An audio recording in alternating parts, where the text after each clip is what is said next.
Hello, guys. Welcome to another episode of the e-commerce lab by Ecomcy, the place where everything related to Amazon FBA, private label, and e-commerce. My name is Vincenzo Toscano, founder and CEO of Ecomcy.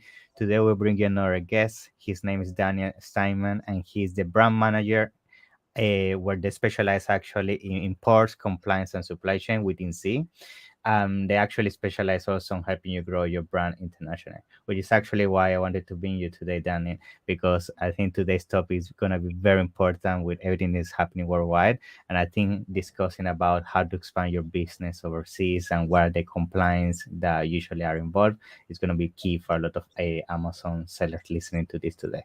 However, before we jump into that, let me introduce you. Let me give you a few minutes so you can tell us who you are, how you just start into the e-commerce business, and let's go from there. Yeah. No, thanks, Vince. It's great seeing a familiar face. Obviously, we've been speaking a lot, so it's great to sort of take our conversations that's always been private, sort of public, and share the knowledge we both have in the space. Just for your audience, my name is Daneel Steinmann, as you mentioned. Actually, I'm a brand owner myself, and I helped start ZEE within a larger group of tech companies. So when I started, I was one of the youngsters on the project, and in the last 18 months, when ZEE really took off, we helped grow the business from 4 people to over 100 people worldwide. Wow, congrats. And we grow this fast because of the massive demand there is for big Amazon and Shopify sellers that want to say, listen, especially with all of the recession that's coming up, is I need to diversify. I'm already on Walmart, I'm already everywhere in the US, but it's time to go global. And that's where I specialize in, is really helping brands understand and navigate all of the intricacies with going global, all of the import compliance. Almost, if I can say it in a nice way, is all the shitty work we make sure we do that on your PR. Yeah, 100%. I mean, that's why I think today's topic is going to be very interesting, because whenever you talk to somebody about expanding internationally, they get very scared because the first thing they think about is how do I get my inventory there, how to deal with compliance, how to deal with taxes, and so on. So I think it's going to be great to touch some of those points and provide some advice so they feel more confident about taking this important step within the Amazon business, right? So I think let's start by the typical first question somebody that is an Amazon seller will think in terms of taking the decision when it comes to expanding international, which is, what the first thing would you say an Amazon seller should consider before making the jump into deciding, I want to expand globally and I want to start selling into other countries? What would you say are those few things people should start considering? Yeah. I think it's important for sellers to sort of give themselves a timeline of what is their goal, when do they want to go international, because a lot of times people don't realize that first step is getting your VAT registered and compliant with your products, which can easily take 2-3 months into Europe these days, with authorities taking long with the filings. So you need to tell me what is your timeline, and if it's sooner than later, we need to get you filed for VAT and registered today, if not yesterday. So that's sort of the first step, is saying we need to become legal for sale in Europe and the UK. Now, because of the way the sales tax work in the USA, this is sort of a very unfamiliar topic for a lot of sellers. They don't understand that they actually need an accountant that will be doing all filings for them, making sure they get their returns in time. I did study accounting and come from a finance background, so this is sort of very like second nature to me. But a lot of sellers don't understand that is completely different than the way sales tax work in the US. So that would sort of be step one. I think while you're waiting in the process, especially if you're a private label seller, do yourself the favor and get your brand registry with Amazon going in Europe and the UK. You don't want to have a product that you can't defend in a different market. So that would sort of be, that's not something we do, but I've got people I can send you to that can help you with that. But that's sort of one of the things that while we're getting you compliant for import, that you really do consider. So that's sort of the first step that you need to consider. And then you need to go look at the product you're selling, because people underestimate that certain categories like cosmetics, electronics, food-related products, the amount of hoops and red tape involved of getting compliant in Europe and the UK. I mean, people now, the buzzword is EPR, the WEEE Act, all of these things that they need to get when they're selling in Europe and the UK that they just have no clue on. So I'll ask them, what is more important for you? Is it about saving every penny, or do you want to save a lot of time? Because if you want to do it yourself, I'm more than happy to say, go into the wild, go research it yourself, but you're wasting a lot of time not coming to an expert. I think it's the same when people come to ecomcy with yourself. You can run your own ads, you can run your own brand, but we can do it better. And I think it's similarly for us, saying, listen, we can take your hands, give me your hand, follow me, and I'll tell you exactly what you need to do, and you don't have to waste a minute doing it. We'll be your turnkey solution for expansion globally. So the second part is, as I mentioned, is the product compliance.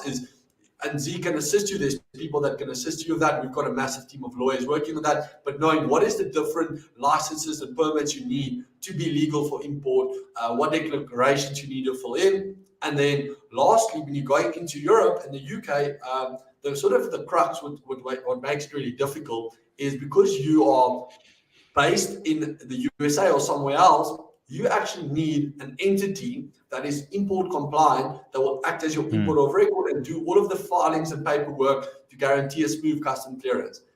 Freight forwarders don't do that. A lot of times people expect that because they get their goods from China to the US with a freight forwarder, they can just do that into Europe. That's why so many people's goods get stuck in customs in Germany and France, because the way it's declared, the way the labels are set up, it's wrong, and they also don't have someone that's importing on their behalf. So these are the things you need to consider. These tick boxes of VAT, product compliance, who's doing your import, and then your freight. Now, I don't want to make this a podcast about selling team, but we do assist with all of that. So if you are looking to make sure that you expand in a timely and easy manner, and you can focus on what you're good at, and that's building your brand, we're a good partner. But everything I did tell you, if you want to waste a lot of time, you can go look at all of those different things on your own and see if you can get that registered.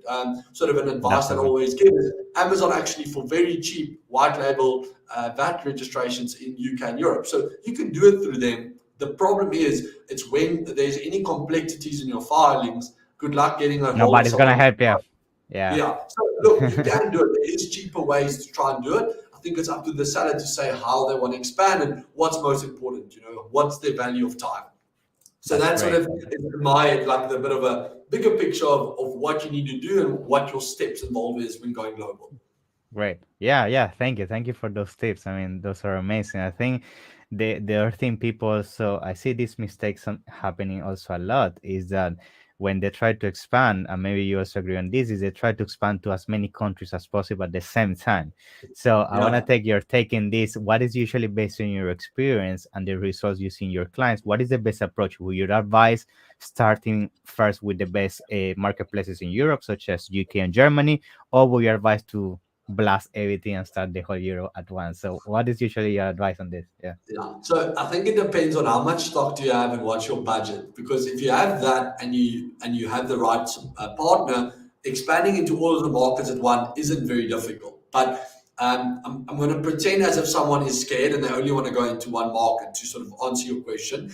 If you're selling only in the USA, my first suggestion would be that even though you're registered for North and you're fulfilling via North American remote fulfillment to Canada and Mexico, you don't have access to their Prime members if you're fulfilling from the US. So my first actual suggestion would be, let's get you selling from Canada. That's a quick road freight. We'll do your import clearance, and you actually sell on Amazon Canada, because then you get access to their Prime members. You'll have a 10% boost in your sales. That's a very quick, easy first step. Mexico is quite a difficult one. We can assist you with it, but you need to think that your margin will have a bit of a cut, because you'll struggle with the import VAT there. That would be my first step. A lot of people are already doing that. Fine. Okay. Second step would be UK and Europe, and I'll do both at the same time, and I'll tell you why. The effort of going into UK and Europe, although there's a lot of different legislation now post-Brexit, and a lot of different hoops you'll need to spring through, if you are going to use someone like us to do it, the time it will take you to actually give us the documentation, we'll be able to do both of you at the same time. So I think if you want to go, you want to expand, I would do both, and I'll register for pan-EU VAT in the whole of Europe, because then you can have prime member fulfillment into all of those countries and not just France or Germany.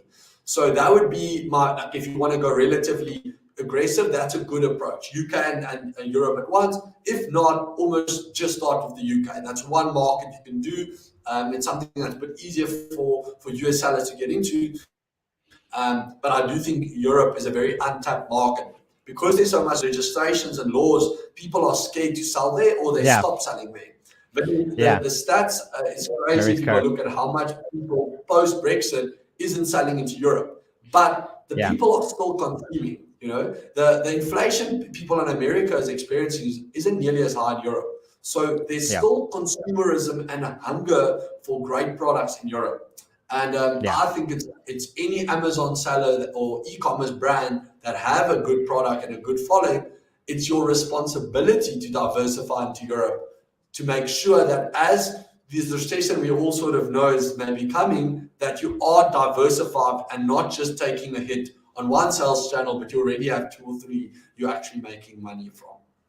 Awesome. Yeah, amazing advice. Yeah, I think at the end of the day, it's always going to come down for sure on your budget and inventory, because let's say you have just 500 units, for sure doesn't make sense to go all Europe. But if you have 10,000 units, then for sure it makes sense. That's awesome. Great. I think so I agree.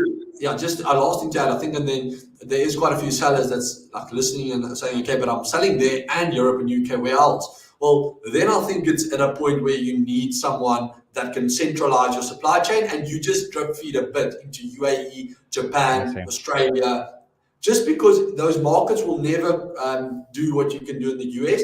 But if you combine all of these small additional lanes, you never know where one of your products become the biggest hit or the top seller. So it's good to keep your feet in those markets, and it's not nearly as much stock needed there as you will need for Europe, UK, and USA. Yeah.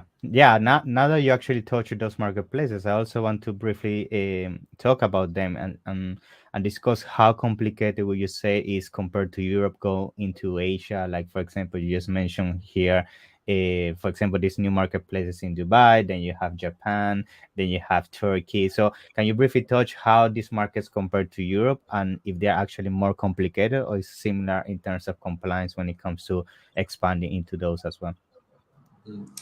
Good question.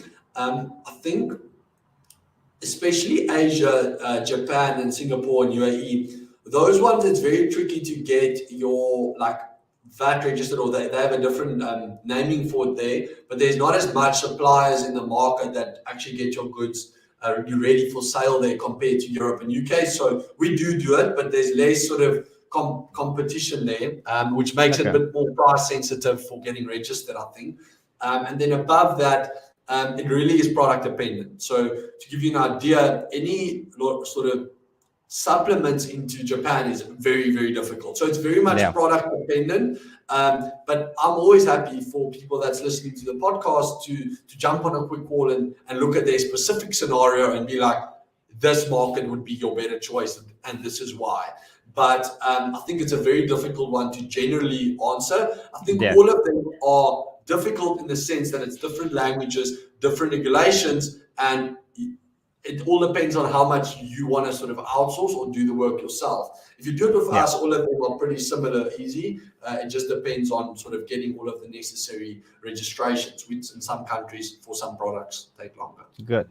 So that means when expanding globally, now that you mentioned supplements, will you say that that is one of the categories that is the most complicated to get compliance in when expanding globally, or you have other categories in mind that you could also say these are also difficult sometimes to approve? So supplement is tricky, but it's possible. I think where just some other categories that's also relatively like compliance to go through is sort of in electronics, any food sort of products, especially if it's food made from organic sources, that really does become tricky. And then I think other categories to look at, which is also difficult, is any baby products being certain sort of categories for safety, etc. And then I think if you're a private label seller, there's very little places where you can't go in. because of your own brand you're building. But for resellers, the other thing you need to look at is trademark infringements, like who's got the rights in those countries. So let's say you're doing Tommy Hilfiger in the US, that doesn't mean you can actually just ship your goods to Europe. Like you need to make sure you've got what's needed. Yeah. So with that, trademark, patents, royalties become a bit of a tricky one. I think some of the easier categories is sort of where there's not really, where you didn't have a lot of permits needed in the US to sell. So any clothing is usually quite, easy to get in. That's a product that's got shipped quite often. But even with that, to give you an example, is you still need to look at your labels and making sure all of the translations and stuff are correct. So there's never no compliance to be done. But in some cases, there's just much more. But if a brand is well, well registered, if I can use that phrase, in Europe, in the USA, there's a lot of the permits and filings that they have. It's just filing it to the right people and applying for the right things. So it's not that hard if they have everything. If you are quite established in the US, the odds of you being getting your goods into all of those countries are pretty good. That's you also mentioned something interesting, which is the labels. I actually have seen that mistake happening for some people as well, which is they think if they have the labels in English, like most sellers in the US expanding to Europe, they're fine.